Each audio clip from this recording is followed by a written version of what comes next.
CPT176 at Ord Georgetown Technical College.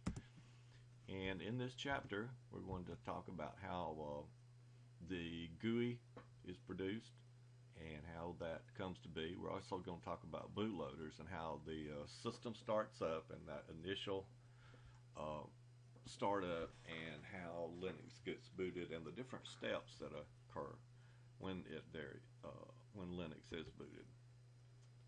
We'll also talk about X Windows. X Windows has nothing to do with Microsoft Windows.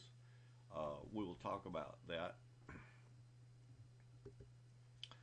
And here we have an example, or we have a graphic illustration kind of how that boot process, how the boot process takes place. And this is the Linux boot process. We have the power up or the system on, and then we have the power on self-test. And the BIOS is checked to make sure that the hardware that is identified in the BIOS is there and is working. Then we have the master boot record. The master boot record being at the first sector of the hard drive. The master boot record starts up, and then grub, of course, being our bootloader. Then that loads the kernel for Linux, or the Linux kernel, and then we start up the init process, initialization process. From there, several other processes and services, daemons are started up. As said, we have the boot process with the power on self-test, and these run whenever the computer is initialized, and it ensures the functionality of hardware, making sure again that those hardware devices that are identified in the BIOS are working and are there. Then next we have the master boot record. The master boot record defines the partitions and the bootloader for the system, and that bootloader master boot record is normally located on the first hard disk drive sector. The bootloader is the program used to load an operating system, and the master boot record is going to identify at least an system. Alright, our boot directory is our directory that contains our kernel and the boot related files. Go in and take a look at this directory, and you'll see the VM Linux file, and then there you'll know that you'll also see that you'll see the kernel file, and various information about the kernel will be in that boot directory. Next, we're going to look at a definition for daemon. Some people may pronounce it daemon. It's a system process that performs useful tasks, and those things such as printing, scheduling. We will talk about cron tab probably the last week or so of class. Doing system maintenance, starting up different services. All of those are system processes that start and are started and stopped. The initialized daemon, or the init daemon, is the first process is started by the Linux kernel. That one process then loads all of the other daemons, and when all of those other daemons are started, then you've got your system at a stable state. Here we've got another graphic or depiction of that Linux boot process. Again, the BIOS, then we have the post on self-test. We have the master boot record, which starts up the process of the bootloader, and then the bootloader loading the actual kernel, and that one init process starts up, and we have several other processes or daemons that are started at that point. The bootloader, its primary function is to load the Linux kernel into memory. It may also pass information to the kernel during startup.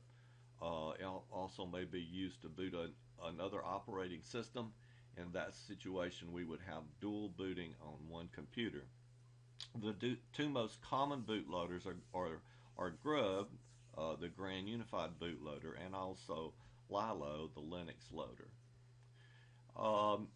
Grub is the more common bootloader for modern Linux, and they're going to identify it here as in different stages. In stage 1, the first major part of the Grub, this is typically that stage resides on the master boot record. It points to stage 1.5. The second, or the stage 1.5, second stage, loads the file system support, and stage 2, the files for stage 1.5 are, as you see, are located in the boot grub directory. And again, you can go in and look at those files and see what information is there. Also, on stage 2, these perform your bootloader functions, displaying your graphical bootloader screen. And again, this stage also resides in that directory boot grub. Here we've got our bootloader screen, and if you've been using, well, either way, you've been seeing this screen where it counts down the number of seconds before the system is loaded. At this screen, it is possible to access and eventually get to a grub prompt, and this would be where you'd be setting certain commands, entering commands for grub to start out. To configure, you can configure this this grub config file, and this grub.config file is read by stage 2, the bootloader. Also, you'll see there your hard drives and your partitions, and those you can see in that grub.config file. And again, go look at this file. It is part of your file system and will be there. The grub root partition is the partition containing the stage 2 bootloader and the grub.config file. Grub normally allows manipulation of the bootloader, and then you've also got you can do the grub install if something happens by some chance and the bootloader fails. You can work around, get to a system prompt, and that system prompt you could reinstall grub. Here is the viewing help at the grub prompt, and this is available to your screenshot is in your book, so take a look at that, and you can see there are several things that you can do at the grub prompt, as we were talking about. Lilo stands for Linux loader. This is your traditional Linux bootloader. However, it's no longer supported by the Fedora. Lilo was typically located on your master boot record, and your Lilo boot was started up, and you had a prompt which appeared, and that prompt simply spelled out or placed the letters LILO up on that screen as it was booting. Here you've got a couple of keywords there that you could use for configuration. Here also you'll see the error messages. I just stated that it spelled out LILO as it went along, and depending on where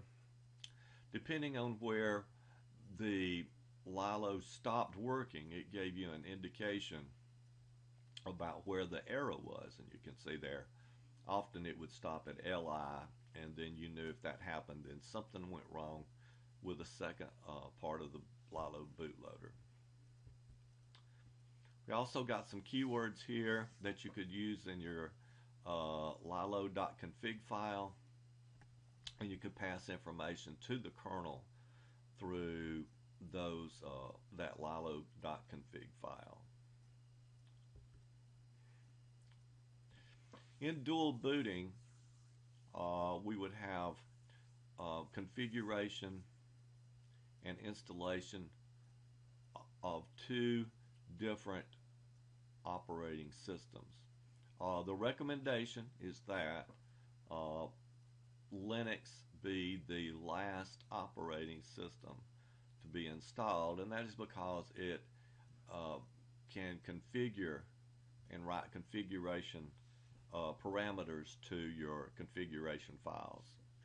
As it says here, generally we only use one operating system, or normally only one operating system may be used at a time. There is virtualization software if you do want to run operating systems at the same time. And dual booting allows your choice of the operating system that you're going to use after during the boot up process. And as we said earlier, it's easiest if Linux is installed after your other operating systems, and the reason there is that Linux will detect your other operating systems and put entries in your bootloader configuration file.